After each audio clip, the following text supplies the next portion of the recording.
Party की सरकार ने किया। यहां पे मथुरा, वृंदावन, बरसाना, गोकुल, बलदेव, गोवर्धन, नंदगांव, इन सभी क्षेत्रों को तीर्थ स्थल घोषित करने का कार्य था।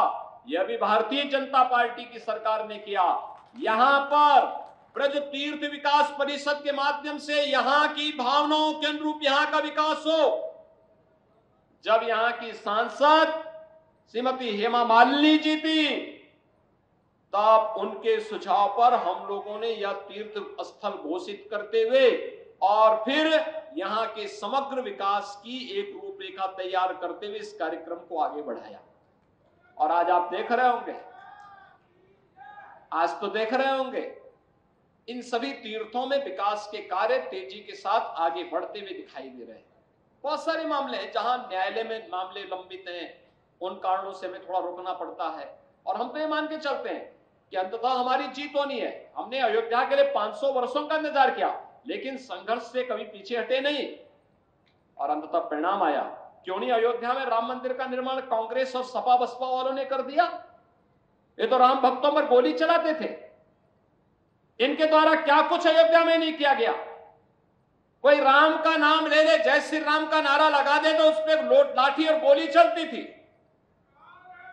और आज आप अयोध्या जाएंगे, आपको त्रेता युग याद आ जाएगा, प्रभु राम के समय का स्मरण हो आएगा।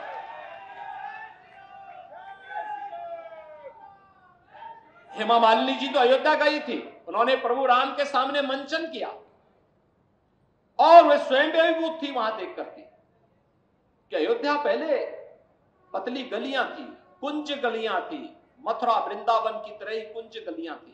और आज आप जाके देखिए 4 लेन और 6 लेन आपको दिखाई देगा वहां पूरा।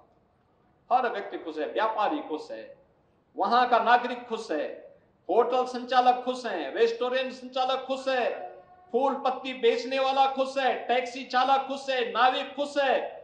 और सबको खुशी इस बात की है कि 500 वर्षों के बाद मोदी जी के प्रयास से अयोध्या में प्रभु रामलला के विराजमान हो गए हैं और उनकी इनकम भी कई गुना बढ़ गई, कई गुना बढ़ गई है।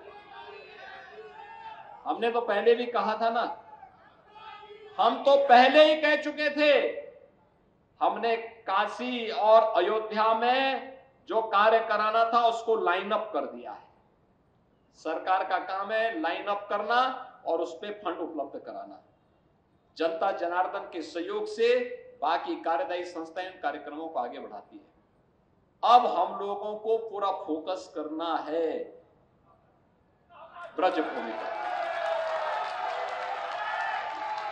अब ब्रजभूमि पे हम पूरा पैसा देने जा रहे हैं।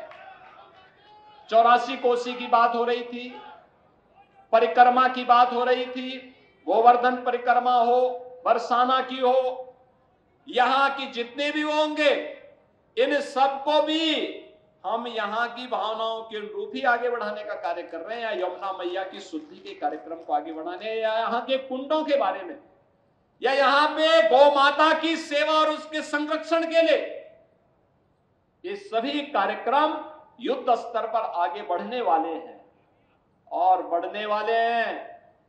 इसके लिए आवश्यक है कि यहां से चुनाव जीत करके भी तीसरी बार पिछले 2 रिकॉर्ड को तोड़ते हुए हेमा मालिनी जी फिर संसद में जाए।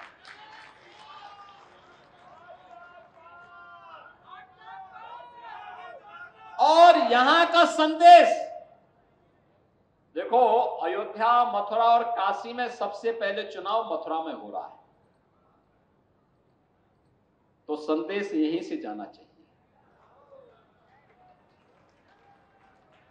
यहां का संदेश स्पष्ट होना चाहिए पूरे उत्तर प्रदेश के लिए कि अयोध्या में रामलला का विराजमान हो गया है, काशी का काम भी हो गया है, अब मथुरा इंतजार कर रहा था। मथुरा वृंदावन के विकास के कार्यक्रमों को आगे बढ़ाने के लिए तीसरी बार हेमा जी को फिर से यहां से प्रचंड बहुमत से विजयी बनाने के लिए एक एक कार्यकर्ता लगेगा। भाजपा राष्ट्रीय लोकदल का एक एक कार्यकर्ता लगेगा और भारी बहुमत से विजयी बनाने के लिए हम लोग कार्य करेंगे।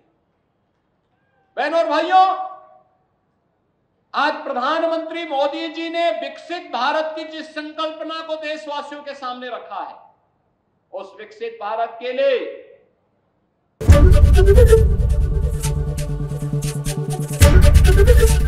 एबीपी गंगा, खबर आपकी, जुबान आपकी।